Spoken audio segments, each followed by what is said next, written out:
You ever watch a disaster so brutal you start feeling secondhand embarrassment? Yeah, welcome to Disney's Snow White and Rachel Zegler's Please Pretend This Didn't Happen era. Because Disney isn't just pulling Snow White off screens, they're quietly hoping everyone forgets this massive flop ever existed. Meanwhile, Rachel Zegler is finding out what rock bottom looks like, and well, it seems lonelier than a primetime Snow White screening. So let's get into this historical flop of Snow White, Disney's desperate cleanup attempt, and why Rachel's public meltdown is the saddest and funniest thing you'll see this year.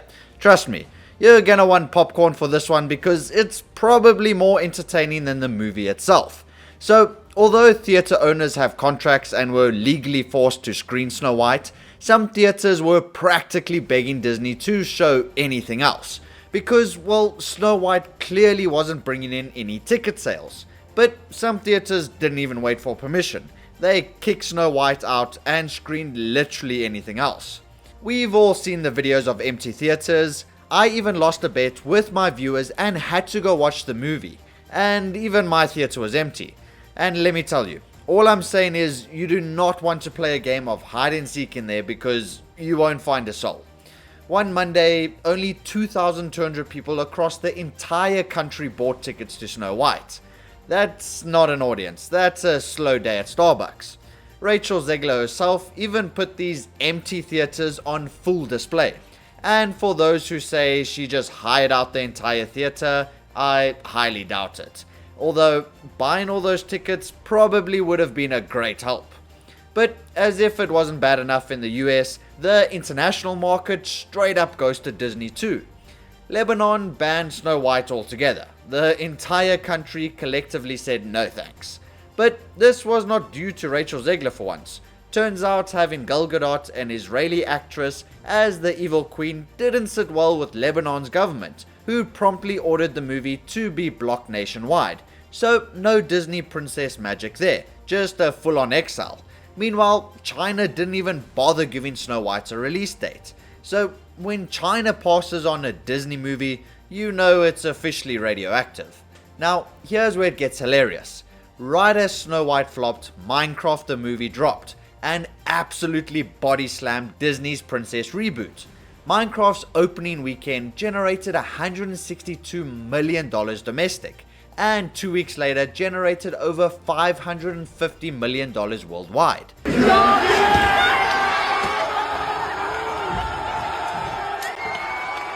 Meanwhile, Snow White was struggling to break $200 million globally.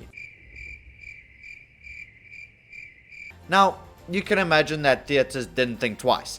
They booted Snow White and gave Minecraft all the primetime slots. So Disney's flop basically handed the family movie market to a bunch of talking blocks. Now let's talk about the meltdown that launched 1,000 memes. Rachel Zegler. At a special fan screening before the opening weekend, Rachel got up on stage and immediately started tearing up. Voice cracking, fighting back sobs, talking about how emotional the journey had been.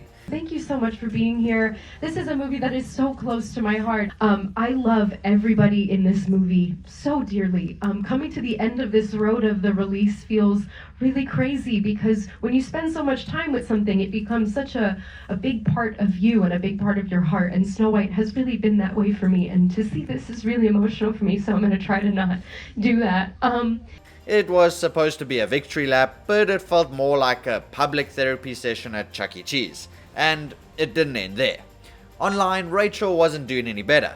She bounced between promoting the film, posting apologies, and trying to outrun every bad headline like she was in a Scooby-Doo chase scene. And then, of course, interviews surfaced, where she trashed the 1937 Snow White as outdated, called the prince a stalker, and basically threw Disney nostalgia under the bus. Yeah, Disney fans did not take that lightly, and critics didn't hold back either, because they weren't just disappointed, they were angry. So, to spice things up even more, people dug up her political posts too. She did eventually delete some of her posts and apologize, but by then the internet had already laminated the screenshots. So, if getting roasted by the internet wasn't enough, Rachel got roasted by Disney insiders too. Jonah Platt, Mark Platt's son, publicly dragged Rachel online, blaming her for tanking the movie's marketing with her immature behavior. He accused her of hijacking the narrative for her own political takes and said her narcissism cost hundreds of people their jobs. Not shade, not a clapback, a full-on solar eclipse. Rachel didn't respond, probably because, honestly, how do you even come back from that? I mean, after her actions and all the controversy surrounding her, when photos surfaced, she looked like she'd been through it all. Now, some people might call it fashion, but honestly, she just looked homeless. So, hopefully this whole experience taught her a bit of a lesson. Because not even Disney is standing by Rachel's views anymore. They too have hopefully learned their lesson, and it seems like the production of Tangled, the next big princess reboot, has quietly come to a halt. So it seems like Disney took one look at the Snow White meltdown and said, actually let's not. No thanks, I choose life. Because it's not just the movie that flopped, but the merch as well. Disney dropped limited edition Snow White dolls, shirts, mugs, you name it. And months later, Walmart shelves are still stacked. One employee even joked that the dolls are starting to unionize, so when your merch looks like it's plotting a rebellion, yeah, you fumbled bad. But not everyone abandoned Rachel. Apparently, Ariana Grande privately reached out offering support before the premiere. A few other actresses in Hollywood also DM'd her with you good girl type messages. But even with those pep talks, it was clear. Rachel was carrying the entire weight of Snow White's failure on her shoulders, and it was crushing. She tried posting childhood pictures dressed up as Snow White, she wrote heartfelt captions about dreams coming true, she even tried thanking the cast, awkwardly leaving Gal Gadot out by the way, but it all just felt pretty sad and embarrassing, like handing out cupcakes at your own pity party. So as April closes out, Disney's quietly pulling Snow White from the theaters altogether. No big farewell, no fond send-off, just gone. Empty theaters, unsold merch, and our IMDb rating lower than my phone's battery at 3 AM. Even Rotten Tomatoes looked like someone splattered a horror movie across the critic scores. So Snow White didn't just die. It was buried under a landslide of memes, roasts, and Reddit threads. Meanwhile, Minecraft still raking in millions, with no political lectures, no weird remixes of childhood stories, just Jack Black screaming like a drunk uncle at karaoke night.